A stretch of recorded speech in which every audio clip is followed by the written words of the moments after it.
মৃতের আত্মীয় স্বজনের কোন আচরণের জন্য মৃত ব্যক্তির জন্য দুজন ফেরেশতা নিযুক্ত করা হয় যারা মৃত ব্যক্তিকে আঘাত করে? এ 7 দিন আর 40 পালন করলে, বি মৃত ব্যক্তির জন্য বিলাপ করলে, সি মৃত ব্যক্তির জানাজা বিলম্ব করলে, জি মৃত ব্যক্তির উত্তরাধিকারী সম্পদ যথাযথভাবে বন্টন না হলে।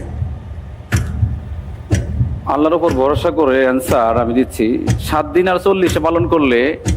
এই বিষয়টা যেহেতু হাদিস আসে নাই, এই হিসেবে আমি উত্তর বেছে নিচ্ছি বি, বি বিলাপ করা। বিলাপ জি নেব, জি ইনশাআল্লাহ। ফ্রিজ করা হোক বি।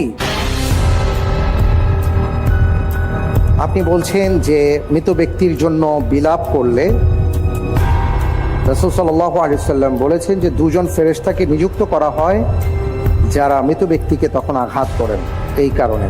আল্লাহু আকবার। আপনি যে উত্তরটি দিয়েছেন, আপনার উত্তরটি